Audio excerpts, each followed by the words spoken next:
salam, la louange appartient à Allah, Seigneur de l'univers. Il a créé ce qu'il veut et choisi. Il a préféré de par sa science et sa sagesse certaines créatures par rapport à d'autres. Il a élevé en mérite certaines au-dessus d'autres. Il fait ce qu'il veut. Il décrète ce qui lui plaît. Il n'y a point de réplique à son décret et il est plus prompt à faire les comptes des actions de ses serviteurs. Je témoigne, Allah se fait pour témoin qu'il n'y a point de divinité digne d'adoration hormis Allah l'unique sans associé et que Muhammad sallallahu alayhi wa sallam est son serviteur et son envoyé. Allah lui accorde ses prières, son salut, ses miséricordes et ses bénédictions, ainsi que à sa famille, à ses compagnons, à tous ses compagnons et à ceux qui suivent sa sunna.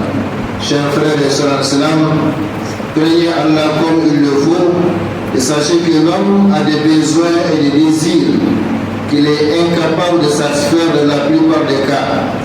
De même, l'homme est guetté par des malheurs et des problèmes qu'il ne peut pas éviter dans la plupart des cas. Alors, pour satisfaire ses besoins, pour se délivrer de ses problèmes, l'homme a recours à plusieurs moyens et méthodes variées.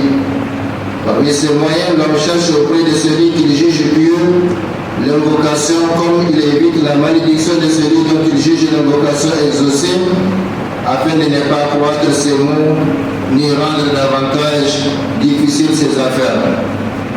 Chers frères et sœurs islam, n'est-ce pas que celui en faveur de qui un autre homme prie trouve en son fort intérieur un soulagement, un confort moral et un apaisement interne, même s'il n'est pas sûr de l'exaucement de l'invocation faite en sa faveur?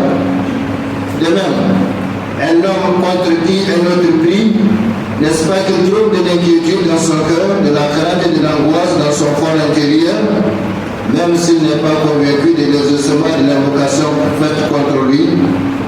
Si l'homme fonde des espoirs ou exprime des inquiétudes à cause des invocations plus ou moins exaucées des autres, pour ou contre lui, que dire alors de son état d'âme pour les invocations à guérir?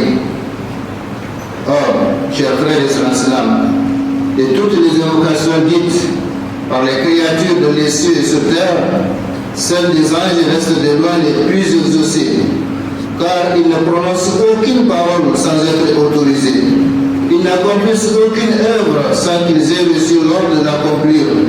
Ils ne prient qu'en faveur de ceux qui sont agréés auprès d'Allah et ne maudissent que ceux qui ont encouru la colère divine.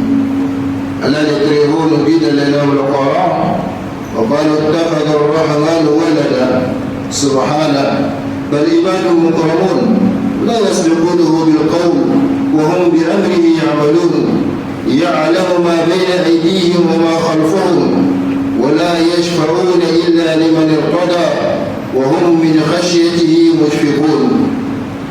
Il dit: le tout miséricordieux s'est donné un enfant, pureté à lui, mais ceux qu'ils appellent fils de Dieu, à savoir les anges, sont plutôt des serviteurs honorés.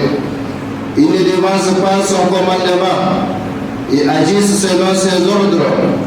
Laissez ce qui est devant eux et ce qui est derrière eux. Il intercède en faveur de ceux qu'il a agréés, tout en étant pénétré de sa crainte. Barakallahu li wa lakum bil Qur'an al-Karim wa nafa'ana bima fihi min al-ayati wa dhikr al-hakim.